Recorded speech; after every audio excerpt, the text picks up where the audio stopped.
We're back for Overdrive Part 4. So whilst we drain this, we'll have a look at a couple other things we've also done over the week.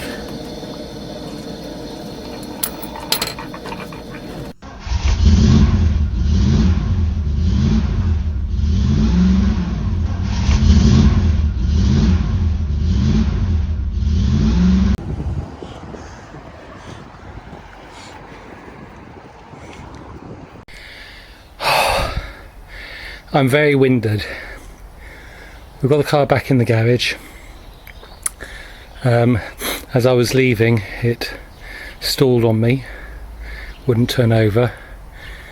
I stuck into fourth and just rolled it forward a bit on fourth, and it started once. I did that again and it wouldn't start at all. So I think that means I got an issue with the starter motor. I'm hoping and hoping not that it's down to do with the bolt. Because if it was the bolt, then that's a real pain. Really irritating that it was not getting around to it that caused the problem. If it's something else there, well, I guess I'm learning.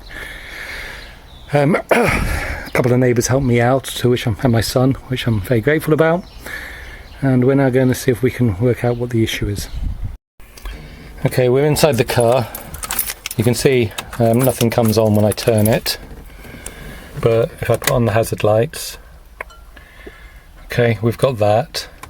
You can also see down on the clock continues to run, but the seatbelt sign is off.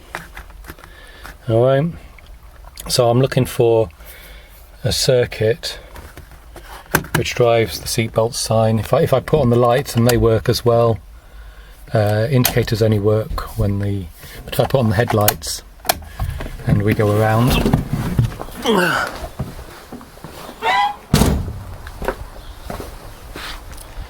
okay, so we can see the headlights and side lights are all good. So I don't think it's battery.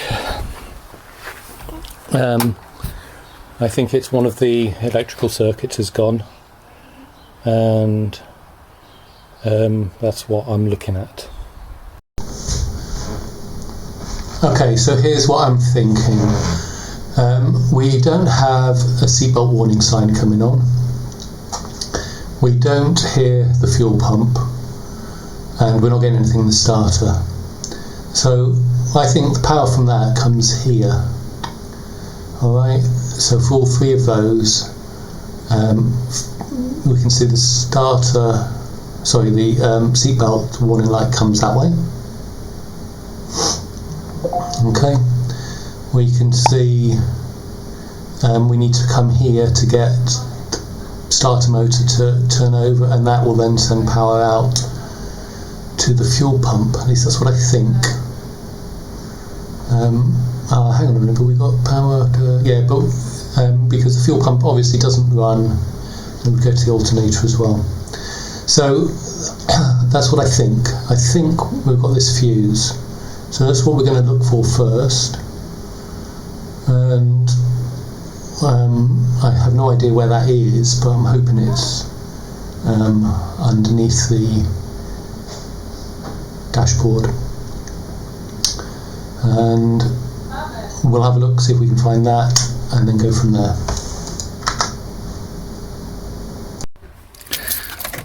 Not even a fuse.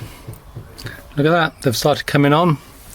I just fiddled with these a bit and that worked. So if I turn the engine over now, we have a working car.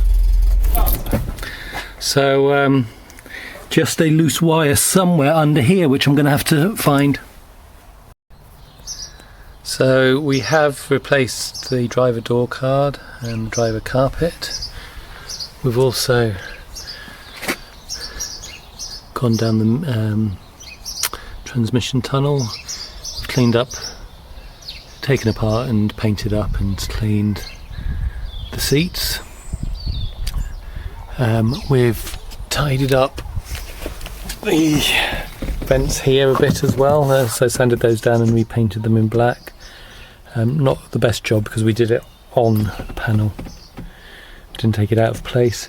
We're giving it another bit of a clean along all the plastic, and we've straightened out the steering wheel. So really inside it's looking okay now.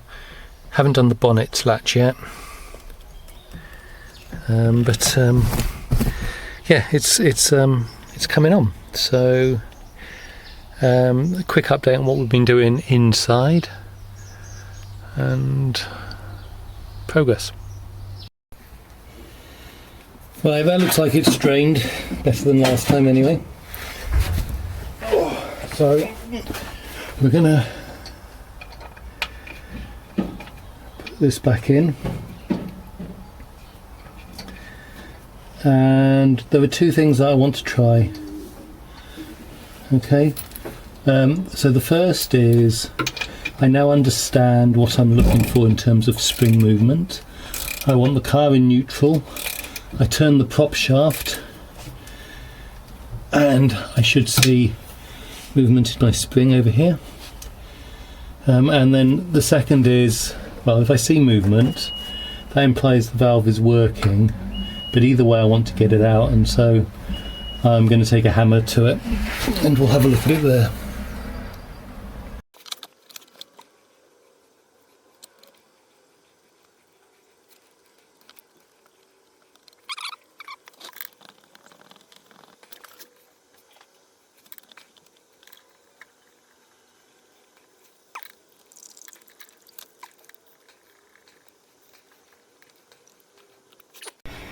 Okay, we've got the car in neutral, and I don't know if I'm going to be able to hold the camera and turn the prop shaft, but I've got two springs, one here and then the one that's a bit hidden up there, and I don't know which one or if both, but one at least is meant to move if the prop shaft is turned. So we're going to try to turn it one-handed and see if we can keep this in view.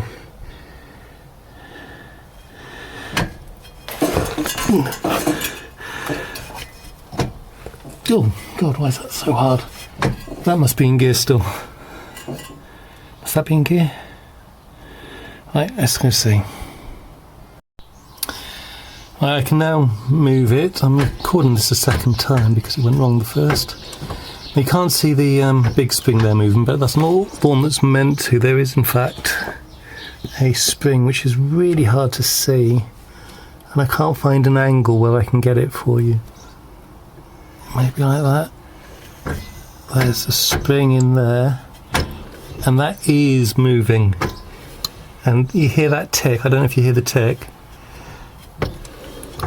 but that's it there, just tick tick.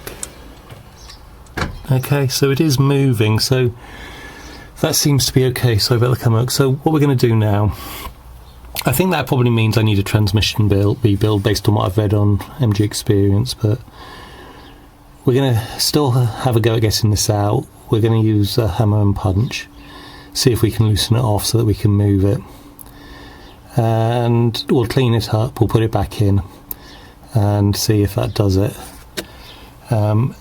And whether it does or not, that will be part 4. So let's find out.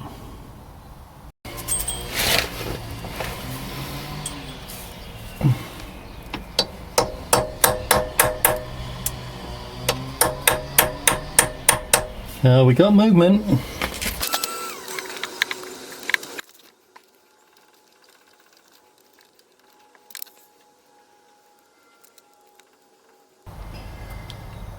Well, there doesn't seem to be anything wrong with this. Okay, we'll clean it up.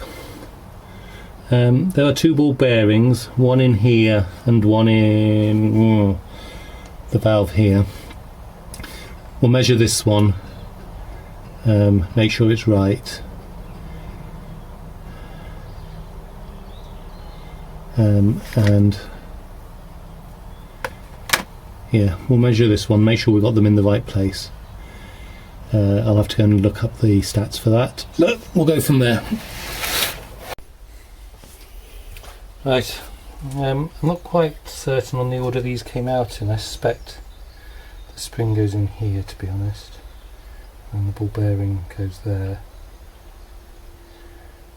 I think probably makes the most sense, and that fits in there as opposed to, yeah, that makes more sense. Okay, so I suspect it's like that.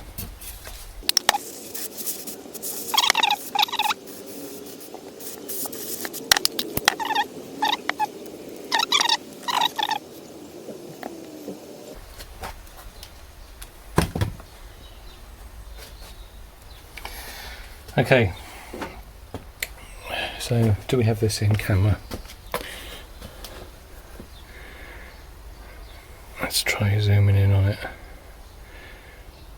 So I don't know if this light's really good enough, but the inches are at the top, and the way you do it is you go to the 0.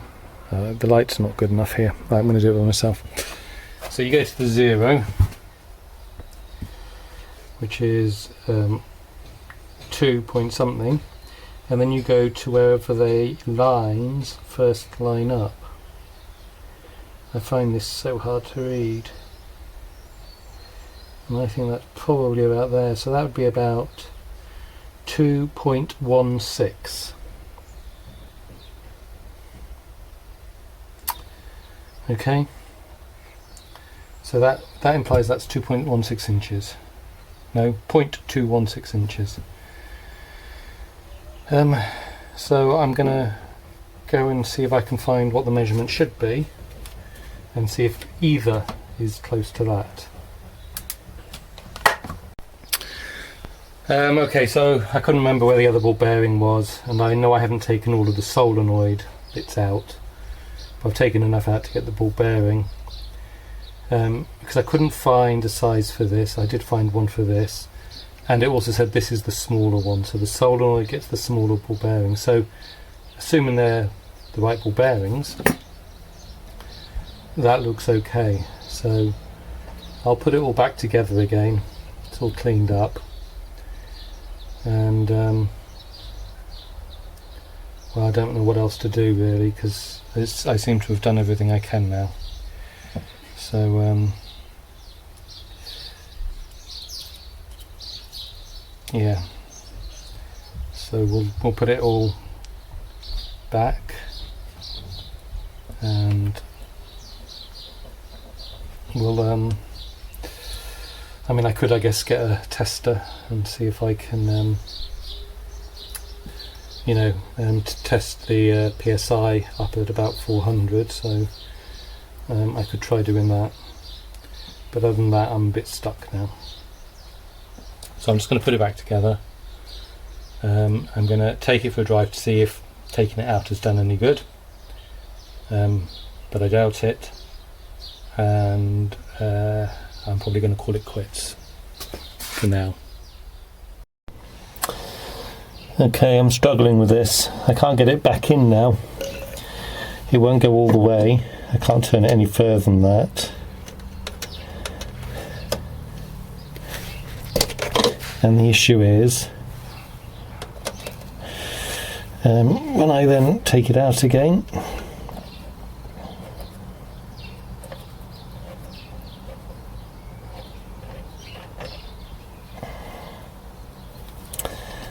the pump spring bit is not popping out, which it did before.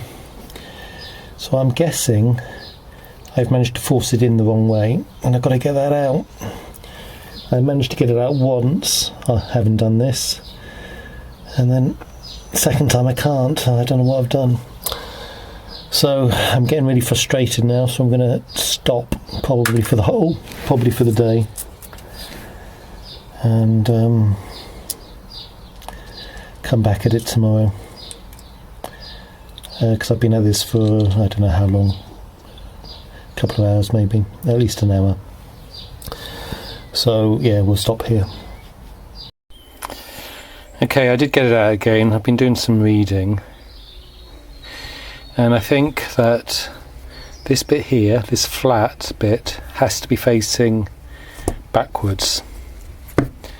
Okay, so this has to go in with this facing rearward of the car, and I think we also want that facing rearward, so where it's flat here as opposed to the curved side. So I think that's what I've understood, but it doesn't really say anywhere. And in fact, before I do this, I'm going to go have another look and another read, but I'm going to try installing differently. Okay, so that's a really key bit, is you want the flat bit of that plunger facing to the rear of the car. So don't forget that. I hadn't seen that anywhere else. It was only by looking and working it out, so hopefully that'll be useful for someone. I'm sure loads of people know it, but I didn't. Well, I left the oil to settle overnight, topped it up this morning to make sure. And just been for a drive. We still have no overdrive, so I don't know what the next step might be here. I really don't want to be taking the engine and transmission out. So I guess I could do something like just trying to replace the solenoid, or something like that. I don't know. I guess lots of reading to follow. So we'll end the episode here, and we will move on to some other things.